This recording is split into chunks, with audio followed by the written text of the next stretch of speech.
안녕하십니까. 저는 천주교 서울대교구 연령연합회에서 천주교의 상장례를 강의하는 박명진 심원입니다. 오늘은 9번째 강의로서 천주 성교예규 제2권에 있는 제50성형까지 살펴보기로 하겠습니다. 오늘 강의의 첫 번째 주제는 천주 성교예규 제2권의 구조입니다. 천주 성교예규 제2권은 한문본 성교예규 권2의 성교회의 상장례 규정인 성의 상사 규조를 발췌 번역한 상장규구를 제일 앞에 수록하였습니다. 이어서 장상예절을 발췌 번역하여 상장예절이라는 이름 아래 초상, 임념, 출관, 행상, 도묘, 하관 등과 같이 각 과정으로 나누어 해설하였습니다. 그리고 안장유동예절과 안장유동시송을 발췌 번역한 어린이 장사예절인 유동장사예절, 상례문답을 발췌 번역한 같은 이름의 상례문답 등을 차례로 실었습니다. 그런데 천주 성교예규 제2권에 수록된 기도문들은 한문본 성교예규에 있는 것이 아니라 중국에서 선교하던 파리예방전교회의 모예 신부가 저술한 천주 경과를 한글로 번역한 천주 성교 공가 안에 있는 것들입니다. 다시 말해서 제129 성형은 천주 성교 공과의 만과에 수록된 것이고 제50 성형은 천주 성교 공과의 성회례의 첨예에 있는 다윗성왕의 통해 성형입니다.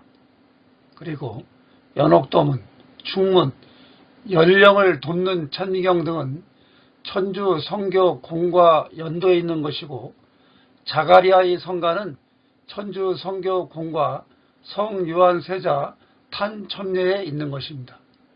그러나 출관, 도묘, 하관 때의 나머지 기도문들은 한문본 성교예규 권2 장상예절에서 번역한 것입니다. 천주 성교예규 제1권의 첫 번째인 상장규구에 대해서 말씀드리겠습니다.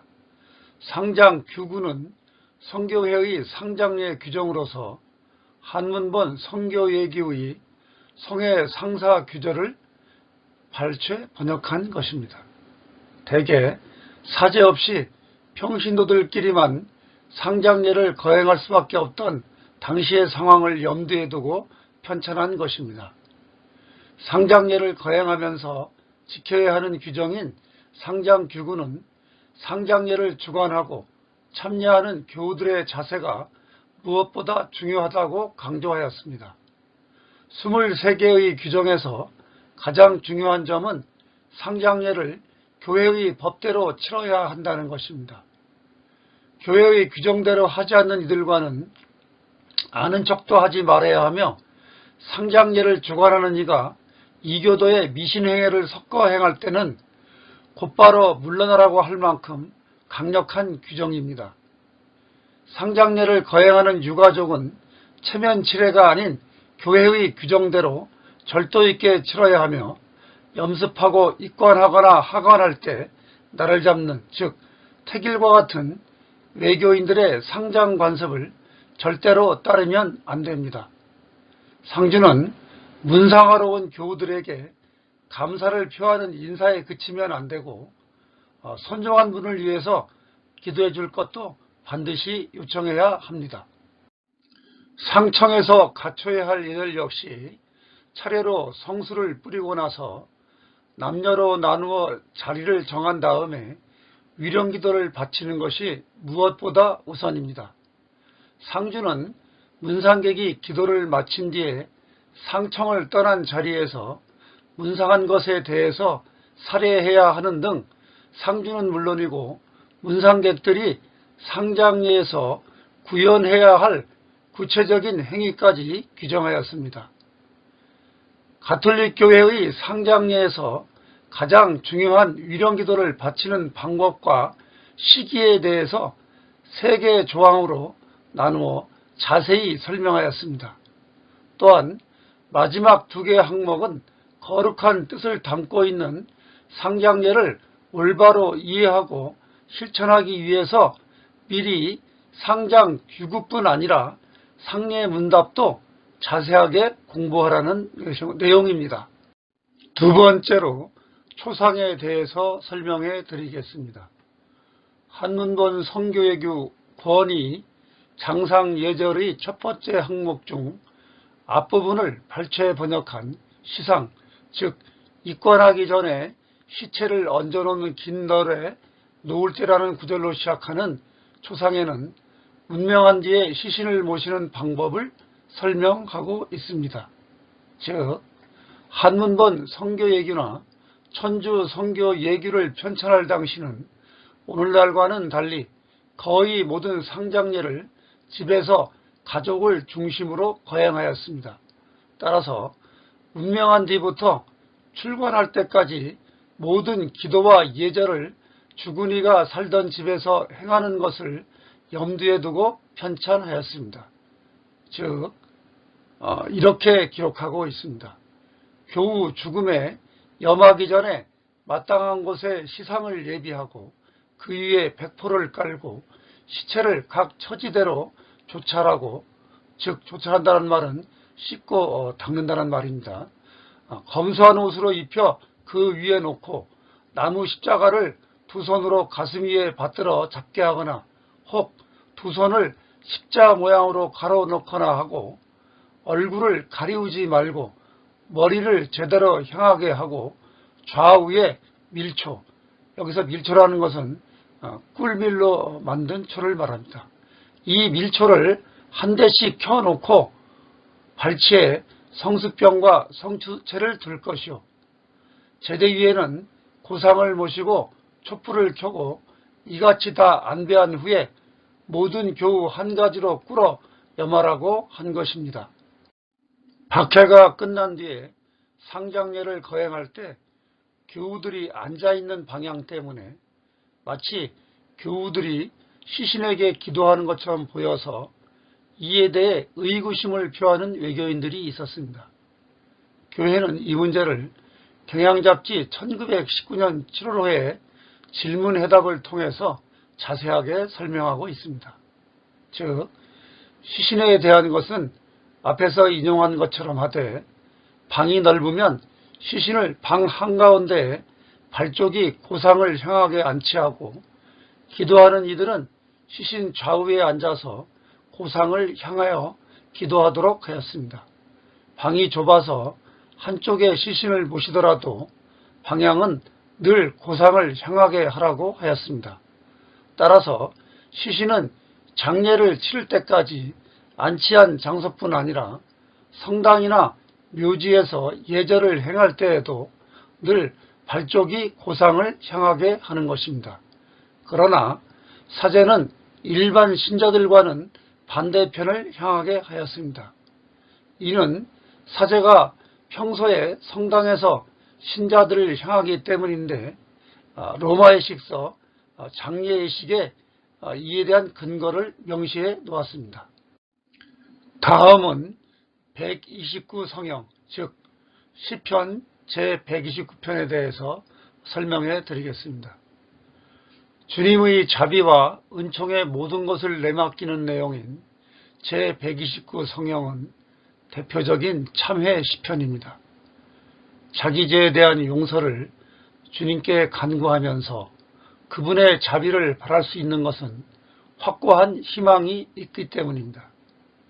죄로 인해 하느님으로부터 멀어진 영혼의 고민과 하느님의 은총이 회복되기를 탄원하는 간절한 내용 때문에 자기 죄로 인해 고통받는 영혼들이 애용하였고, 오랫동안 상장례와 위령기도의 핵심 기도였습니다. 이 시편을 지은 이가 절망의 구렁텅이에 빠진 이유를 정확히 알려주는 구절이 이 시편 안에는 없습니다. 그러나 하느님께서 그가 부르짖는 탄원을 들어주셔야 하는 이유는 분명하게 나타나 있습니다. 즉, 사람은 나약하기 때문에 죄를 지을 수밖에 없고 인간이 지은 죄는 하느님만 용서해 주실 수 있습니다. 하느님께서 인간의 죄를 끝까지 용서해 주시기 때문에 죄인은 하느님을 흠숭하며 그분 안에서 평화와 안식을 누릴 수 있습니다. 이러한 주님의 은총이 지금 당장은 베풀어지지 않을지라도 주님께서 언젠가 반드시 내려주실 것입니다. 그러므로 우리는 그 어떤 죄악에 떨어질지라도 절대 절망하지 말며 반드시 주님께서 용서해 주신다는 확신으로 자기 죄악을 참회하고 그분께서 베푸실 용서와 안식을 기다려야 할 것입니다. 이 시편에서 사용하는 단어와 내용 그리고 표현 방법 등을 보면 시작인 제1절부터 오늘날 우리가 사용하는 시편과 차이가 있습니다. 즉, 오늘날 우리가 사용하는 상장 예식에 수록된 최민순 신부의 번역은 깊은 구렁 속에서 주님께 부르짖사오니 이렇게 하고요. 공동번역 성서는 같은 구절을 야훼여 깊은 구렁 속에서 당신을 부르오니, 그리고 오늘날 한국 가톨릭 교회가 공식으로 사용하는 새번역 성경은 주님 깊은 곳에서 당신께 부르짖습니다 라고 합니다. 그리고 현대 중국어 성경은 상주, 아유, 시면, 향리, 호호입니다. 이에 비해서 천주 성교 예규에는 주여 나 깊고 극한 곳에서 내게 부르짖나이다 이렇게 번역했습니다. 극한의 기본형인 극하다를 국립국어원의 표준 국어 대사전은 깊숙하여 아늑하고 고요하다 또는 뜻이나 생각 따위가 깊거나 간절하다 또는 느낌이 은근하다 등으로 풀이하였습니다. 그러나 오늘날 번역에서 사용하는 구렁은 음숙하게 파인 땅, 즉 구학이나 학곡과 같은 그와 같은 말을 뜻합니다. 다시 말해 빠지면 헤어나기 어려운 환경을 비유적으로 이르는 말을 이렇게 풀이합니다. 중국어 성경의 시면은 좀처럼 빠져나오기 힘든 구렁을 비유적으로 이르는 말 또는 뛰어넘을 수 없는 깊은 간격을 비유적으로 이르는 말 또는 깊은 물, 위험한 지경 이렇게 풀이하고 있기 때문에 깊고 극한 곳이 깊은 구렁이나 깊은 곳, 시면 등이 의미하는 것과는 뚜렷하게 다르다는 것을 알 수 있습니다. 이렇게 된 이유는 천주 성교 예규를 편찬할 당시에 시편을 비롯한 성경에서 비롯된 기도문들을 히브리어 성경이나 그리서 성경인 70인역, 라틴어 성경인 불가타 등에서 번역하지 않고 한문본 성교 예규나 천주 경과에 있는 한문 시편을 중역하였기 때문입니다. 즉 129 성경의 1절을 보면 주여 자심 유유 호의로 되어 있는데 심유를 글자가 뜻하는 그대로 번역한 것입니다. 이 시편을 바치고 나서 주여 망자에게 길이 평안함을 주소서 영원한 빛이 저에게 비추어지이다 이런 기도를 바쳤습니다. 다음은 제150 성경에 대해서 설명해 드리겠습니다. 참여 시편 7편 중에 하나인 제50 성경 역시 오랫동안 상장례와 위령 기도의 핵심 기도문이었습니다. 제1절에 있는 지휘자에게 시편 다윗 그리고 제2절에 있는 그가 밧세바와 정을 통한 뒤 예언자 나탄이 그에게 왔을 때 이런 것들에서 밝히듯이 학자에 따라서 이론의 여지가 있지만 지은 사람, 지은 까닭, 지은 시기 등이 구체적으로 잘 나타나 있습니다. 이 성형은 7개의 참회 시편 중에서도 자기 죄에 대한 참회를 가장 절절하게 나타내는 대표적인 시라고 할 수 있습니다. 그래서 교회는 참회와 관련된 예식에서도 이 시편을 사용하였던 것입니다. 사무엘 하권 11장과 12장은 죽는 그 순간까지도 자기를 전혀 의심하지 않고 끝까지 충성을 다하는 신하를 저버리고 비열한 죄악을 저지르는 다윗의 모습을 마치 눈앞에서 보는 것처럼 자세하게 묘사하였습니다.